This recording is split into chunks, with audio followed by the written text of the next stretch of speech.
and welcome to Beyond the Boundary. This is the 2015 season preview for the Essendon Football Club. My name's Nick Geisen. I'm joined by Josh Rickard and Vinay Lakshman as always. Now boys, we can talk about the ifs, buts and maybes of the Asada investigation and findings all day long if we wanted to. Yep. But here at Beyond the Boundary we'd like to talk about football. We will of course be addressing the impact of those findings on the club in due course once the investigation has completed.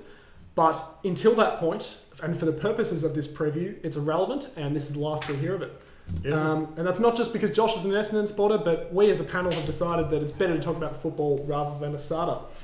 Now, boys, Paddy Ryder has left the Bombers. How much of an impact is he going to make on that club? Massive. I was just about to say that, yes. Yeah, I think he'll be the biggest loss of any player from a club this season. I agree, because there are people who are going to go, what about Dane Beams? But I think Ryder is more important to Essendon than Beams was to Collingwood. I agree on that because as well. Essendon's next best ruck is Tom Bellchambers, who, was struggled with a lot of injury. Hasn't really had, a great season to say that he's an A-grade ruckman yet. He has. He has. I want to bring up his 2013 season. Okay. Just quickly. 18 games, 28 goals, average of 4 marks and 22 hitouts. 22 hitouts? Yeah. Okay. With Ryder by his side. Oh, okay. All So right. that's not too bad. That's a very solid season. Absolutely. But would you rank Bellchambers in the A-grade of ruckman? Not yet, but he's capable. He's capable, Yeah. of course. But I just think that's why that Ryder will have a bigger impact on Essendon, because they don't have a ready-made star ruckman who can just take over. Yep. Well, Bellchambers, he won't be by himself. He's got Jonathan Giles coming in from the GWS Giants. What kind of an impact is he going to make in partnership? Well, absolutely. They'll play together. Yeah. I think they'll work better together, as more so than what Ryder and Bellchambers did. Okay. The only reason I say that is because Ryder's impact was more beneficial when he rucked by himself and not in a duo. Yeah. So I think maybe with Bellchambers and Giles together, may work a bit better than what Bellchambers and Ryder did together. Yeah. Obviously, Ryder alone is probably the better situation Of course. of the two. But if obviously you're going to make changes, and I think Bellchambers and Giles can work well. Yeah. They're similar kind of ruckmen as well, aren't they? They're both tall, not too quick, not very Can mobile. both go forward as well. Can and go kick forward goals. and take mark and kick goals, correct, yeah. Versatile, which is always good. They've also added experience depth in Adam Cooney and James Gwilt. Ooh. Yeah, well, Cooney I'm excited about because he's He's a Brownlow medalist. he is a Brownlow medalist and can play football and has got speed. So he'll bring plenty to the football club. He's flying through the pre-season. I love how everyone keeps bringing up his knee. He hasn't had a knee injury in 2 years, so obviously the history's there, and it can be an issue in the future. Yep. But he hasn't had an issue with it for 2 years, so I'm not sure why anyone keeps bringing it up. James Gwilt, on the other hand, I'm not 100% sold on yet. Surely he's just depth. For me, he's just depth. Yeah. Whether the coaches see differently or something like that, I don't know, but I can only see him as depth. I think he's a good player.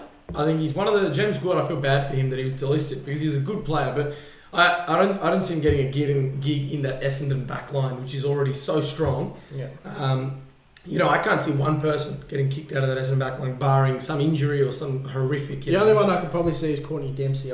He had a very poor second half of last year. Yes, I agree. He may be the only one that The might. thing is, Correct. obviously I'm stating the obvious here, but if every team could have their best 22 on the park every single week, it'd be great. There's bound to be a player each week of the season who James Gwilt will have to come in and fill that spot of. Yeah. Yep, absolutely. The thing about these additions, Essendon now have an older list in 2015 than they did in 2014. Yep, and I can see why, because in areas we did struggle in experience. Yep.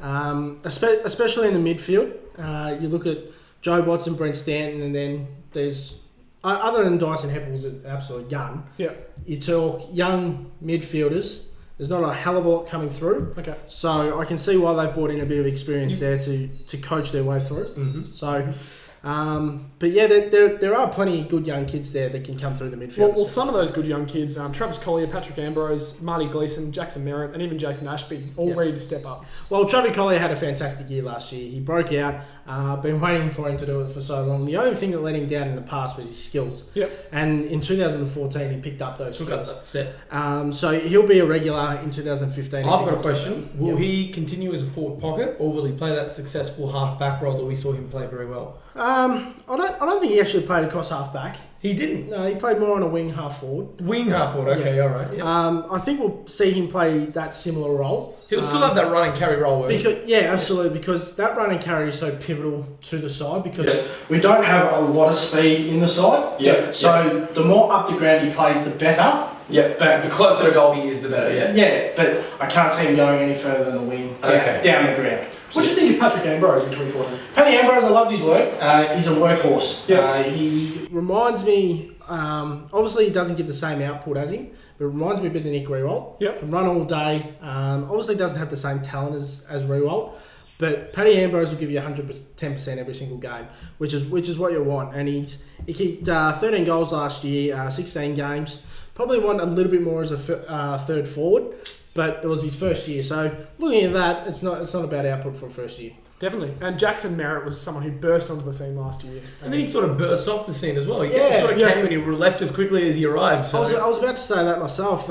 His brother Zach's probably already overtaken him. I was going to say. But Jackson Merritt had a fantastic first 3 weeks of the season last year. Yep. His games against North, Hawthorn and Carlton were fantastic.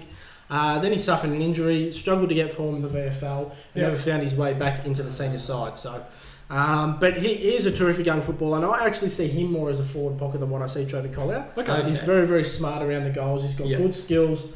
He's good overhead for his size as well. And you'd like to use Collier's added pace, a bit more to the midfield area. Yeah. Definitely.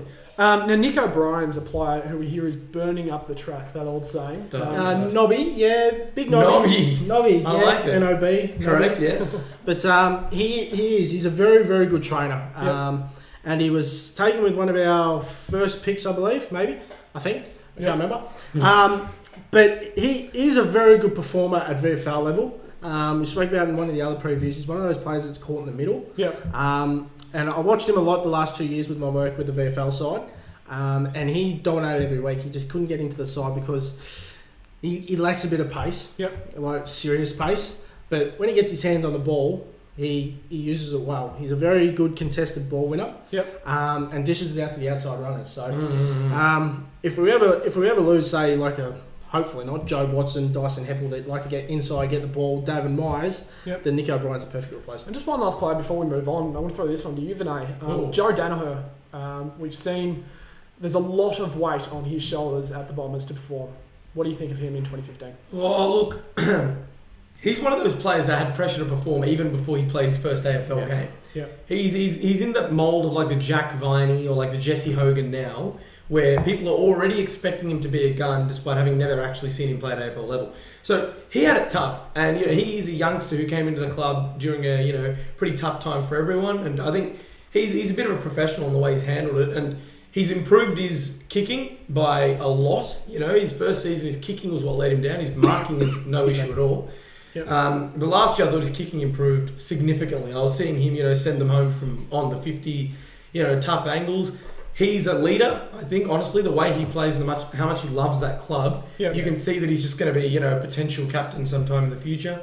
And, I think he'll have a good season. Well, he did finish with 28 goals for the year last year, and kicked 4 goals in that elimination final. The elimination final, he really shone for me.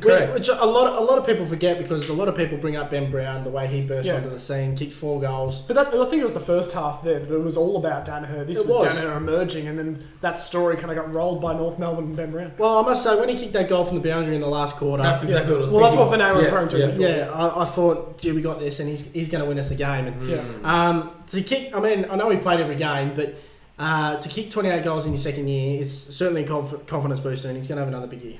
Now, what do we see from the Bombers in 2015? There's a lot of debate on sort of whether they're going to stagnate. Maybe they'll slide a little bit. Maybe they'll get better. What are we predicting? Go on. Do you want to? I think they'll slide. Do you think they'll slide? I think they will. They'll want to make the 8, but I think they'll slide, Nick. I just think that Ryder is a big loss.